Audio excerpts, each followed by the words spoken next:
हर middle class घर में एक हीरो होता है जो सिर्फ पैसे ही नहीं कमाता बल्कि वो अपनी फैमिली को सुकून भी देता है। उसके घर आने से सिर्फ इनकम ही नहीं आती बल्कि साथ में एक एहसास भी आता है जो उसके घर वालों को सेफ्टी फील करवाता है, उसके घर वालों को सिक्योरिटी फील करवाता है। आज मैं आपसे ना सिर्फ एक सिंपल सवाल पूछना चाहता हूँ और इसका जवाब आप मुझे नहीं, इसका जवाब आप खुद को दीजिएगा। बस 10 सेकंड के लिए अपनी आंखें बंद कीजिए और उस एक इंसान का चेहरा याद कीजिए जिसके लिए आप डेली सुबह उठते हो, ऑफिस जाते हो, बिजनेस करते हो, इतना स्ट्रेस लेते हो, एक्स्ट्रा शिफ्ट करते हो, मतलब आप दिन भर मेहनत करते हो सकता है कि वो आपकी वाइफ हो, आपके बच्चे हो, आपके मम्मी पापा हो या फिर आपका पूरा घर हो जिसे आप रोज थोड़ा थोड़ा बेहतर बनाने की कोशिश करते हो। और अब एक सवाल और, शायद ये सवाल आपको पसंद ना आए लेकिन कभी कभी ना सबसे इम्पोर्टेंट सवाल वही होते हैं जिन्हें हम सुनना नहीं चाहते, और वो है कि अगर कल सुबह आप अपने ऑफिस या शॉप के लिए निकलें और किसी भी वजह से आप वापस ही ना आ पाएं तो आपके घर का सबसे बड़ा कंसर्न, आपके घर की सबसे बड़ी प्रॉब्लम क्या होगी? ऐसा क्यों हुआ हमारे साथ, या फिर अब घर कैसे चलेगा? क्या कभी आपने नोटिस किया है कि हम सब अपनी फैमिली से एक प्रॉमिस करते हैं कि मैं हूँ ना, सब ठीक हो जाएगा, और ये प्रॉमिस शायद हम हर दिन बिना बोले करते हैं। जब सैलरी घर लेके आते हैं, जब स्कूल फीस भरते हैं, जब पेरेंट्स की मेडिसिन्स लेके आते हैं, जब बच्चे की छोटी सी विश पूरी करते हैं, तब हम सिर्फ पैसे खर्च नहीं कर रहे होते बल्कि हम उन्हें एक फीलिंग दे रहे होते हैं कि मैं हूँ, तुम फिक्र मत करो। लेकिन एक बात कभी सोची है, हम पूरी जिंदगी इनकम बढ़ाने की प्लानिंग करते रहते हैं, प्रमोशन की प्लानिंग करते रहते हैं, बिजनेस ग्रोथ की प्लानिंग करते रहते हैं, नया घर लेने की प्लानिंग करते रहते हैं, नई कार, लेकिन क्या कभी उतनी ही शिद्दत से हम ये प्लानिंग करते हैं कि अगर लाइफ हमारे प्लान के हिसाब से ना चले तो हमारे घर का क्या होगा? मैं ना आज आपको रोहित की कहानी सुनाता हूँ। नहीं, एक्चुअली ये रोहित की कहानी नहीं है, ये हर उस मिडिल क्लास इंडियन की कहानी है जो महीने की पहली तारीख का वेट करता है। रोहित 32 साल का था, एक प्राइवेट कंपनी में काम करता था। सैलरी मंथली 42,000 या 45,000 जो महीने की पहली या दूसरी तारीख को उसके अकाउंट में आती, और 5 तारीख तक उस सैलरी के छोटे छोटे टुकड़े हो चुके होते थे जिसमें कि rent, EMI, school fees, medicine, बिजली का बिल, गैस, राशन, इंटरनेट, और इसलिए मंथ के एंड तक उसके बैंक अकाउंट ऑलमोस्ट खाली हो चुका होता था। ज्यादा कुछ बचता नहीं था अकाउंट में, लेकिन फिर भी रोहित खुश था क्योंकि ना उसे लगता था कि यार मैं हूं ना, मैं सब संभाल लूंगा। अब सच बताइए, हम सब कहीं ना कहीं रोहित ही तो हैं। कभी कभी मैं सोचता हूँ यार कि हम अपनी फैमिली के लिए कितना कुछ प्लान करते हैं, बच्चों की करंट और future education, vacations, business, savings, retirement, almost हम सब कुछ प्लान करते हैं। लेकिन एक प्लानिंग बीच में ही रह जाती है,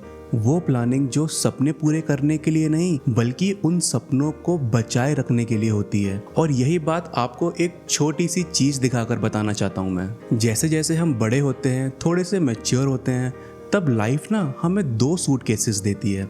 एक होता है हमारे सपनों का सूटकेस और दूसरा होता है रिस्पॉन्सिबिलिटीज का सूटकेस। इस पहले वाले सूटकेस में एक घर होता है, एक कार होती है, बच्चों की डिग्रीज होती हैं, पेरेंट्स की खुशियाँ होती हैं, फैमिली के वैकेशंस होते हैं, और हर वो सपना होता है जिसके लिए हम रोज सुबह उठकर मेहनत कर रहे होते हैं।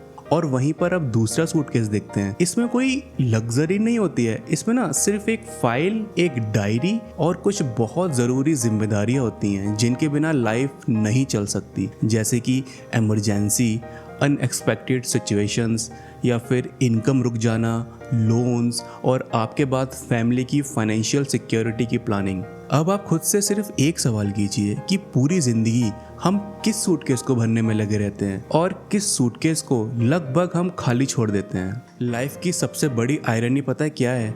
वो सबसे पहले रिस्पॉन्सिबिलिटी वाला सूटकेस खोलती है, और उस दिन हमें पता चलता है यार कि सपने देखना मुश्किल नहीं था, उन सपनों को हर सिचुएशन में सुरक्षित रखना ही असली प्लानिंग थी। और इसलिए मैं हमेशा कहता हूँ कि फाइनेंशियल प्लानिंग सिर्फ पैसे जमा करने का काम नहीं है, बल्कि फाइनेंशियल प्लानिंग का मतलब है अपने सपनों और अपनी रिस्पॉन्सिबिलिटीज दोनों को एक साथ लेके चलना। क्योंकि यार जिंदगी जीने का असली मजा ना, असली सुकून इसी में है, ट्रस्ट मी, जब हम दोनों चीजों को एक साथ लेकर चलते हैं। अगर आज से आपकी या आपकी फैमिली इनकम किसी भी वजह से कुछ महीनों के लिए या फिर बहुत लंबे टाइम तक के लिए रुक जाए, तो क्या आपका घर वैसे ही चलेगा जैसा आज चल रहा है? यही वो सवाल है जिसका जवाब हर उस अर्निंग मेंबर को खुद से पूछना चाहिए, और यही वो सवाल है जिसके जवाब में इंश्योरेंस किसी भी टाइप के इन्वेस्टमेंट से सबसे ऊपर आकर खड़ा हो जाता है। मैंने बहुत से लोग देखे हैं जो इंश्योरेंस को इन्वेस्टमेंट से कंपेयर करते हैं, पर अगर मैं आपको रियल लाइफ सिचुएशन में बताऊं ना, तो इंश्योरेंस इन्वेस्टमेंट से हमेशा ऊपर रहा है और हमेशा ऊपर रहेगा। और इसलिए रिस्पॉन्सिबल लोग हमेशा इन्वेस्टमेंट या सेविंग से पहले इंश्योरेंस को रखते हैं, क्योंकि यहाँ पर इंश्योरेंस का सबसे पहला पर्पस रिटर्न बनाकर देना नहीं होता। इंश्योरेंस का सबसे पहला और मेन पर्पस होता है फैमिली को लॉन्ग टर्म तक फाइनेंशियल सिक्योरिटी देना, जब लाइफ हमारी कंडीशंस के हिसाब से नहीं चलती। मैं यहाँ ये नहीं कह रहा कि हर इंसान को एक ही पॉलिसी लेनी चाहिए या फिर एक ही अमाउंट का इंश्योरेंस होना चाहिए, क्योंकि यार हर फैमिली की नीड अलग होती है, हर फैमिली की इनकम अलग होती है, हर फैमिली की रिस्पॉन्सिबिलिटीज अलग होती हैं, और इसलिए हर फैमिली की प्लानिंग भी अलग ही होनी चाहिए।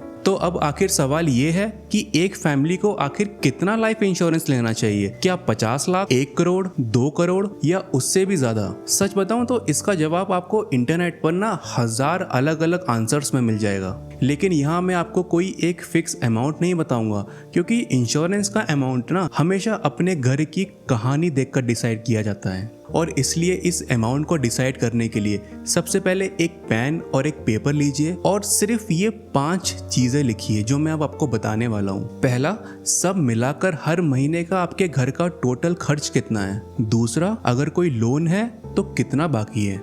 तीसरा, बच्चों की करंट और फ्यूचर एजुकेशन का एक एस्टिमेटेड अमाउंट। चौथा, आपके पेरेंट्स या उन लव्ड वंस की रिस्पॉन्सिबिलिटीज जो सिर्फ आपके ऊपर डिपेंड करते हैं। और पांचवा और लास्ट है, अगर कुछ सालों तक आप इनकम जनरेट ना कर पाए तो आप क्या अमाउंट चाहेंगे कि आपकी फैमिली बिना किसी फाइनेंशियल प्रेशर के सर्वाइव कर सके। बस ये 5 सवाल ही आपको किसी भी रैंडम अमाउंट से ज्यादा सही डायरेक्शन दे देंगे, क्योंकि इंश्योरेंस का असली मकसद सिर्फ एक चेक नहीं होता। असली मकसद होता है कि अगर जिंदगी की गाड़ी पटरी से उतर जाए तो कहीं हमारे अपनों के सपने बीच रास्ते में ही ना रुक जाएं।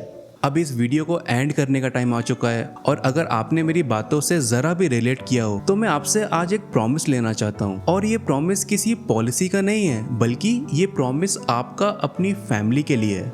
आज या इस वीकेंड सिर्फ 10 मिनट के लिए अपनी फैमिली या क्लोज फ्रेंड्स के साथ सिर्फ एक मीटिंग अरेंज कीजिए, और उस मीटिंग में सिर्फ एक डिस्कशन होना चाहिए कि अगर कल से मेरी इनकम किसी भी वजह से रुक जाए तो हमारी फैमिली का क्या प्लान होगा। हो सकता है कि ये पहली बार हो जब आप इस बारे में खुलकर बात करें, या फिर हो सकता है कि इस कॉन्वर्जेशन के बाद आपको पता चले कि आपको इमरजेंसी फंड बनाने की जरूरत है, या फिर आपको अपने लोन्स खत्म करने की जरूरत है, या फिर आपका जो करंट इंश्योरेंस प्लान है आपको उसका कवर कितना है उसको रिव्यू करने की जरूरत है, या फिर आपको बस प्लानिंग शुरू करने की जरूरत है।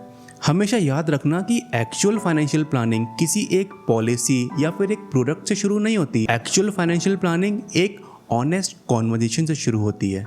दोस्तों, मेरा इस चैनल पर ना हमेशा सिर्फ एक ही मकसद रहेगा कि एक मिडिल क्लास फैमिली अपने फाइनेंशियल डिसीजन समझ कर ले अपनी ज़रूरत के हिसाब से, ना कि मजबूरी में या फिर बहुत देर हो जाने के बाद। अगर आपको लगता है कि हमारी एक कॉन्वर्जेशन हर एक अर्निंग मेंबर तक पहुंचनी चाहिए, तो फिर इस वीडियो को हर उस इंसान तक शेयर कीजिए जो आपकी लाइफ में इम्पोर्टेंस रखता है। और एट लास्ट एक बात हमेशा याद रखिएगा कि इसमें कोई भी शक नहीं है कि सपने देखना लाइफ में बहुत ज़रूरी है, लेकिन उन सपनों को सुरक्षित रखना भी उतना ही ज़्यादा ज़रूरी है। मैं कुशांक, और मैं मिलूंगा आपसे नेक्स्ट एपिसोड में। तब तक अपना ख्याल रखिए और अपनों का ख्याल रखिए। Take care. Thank you.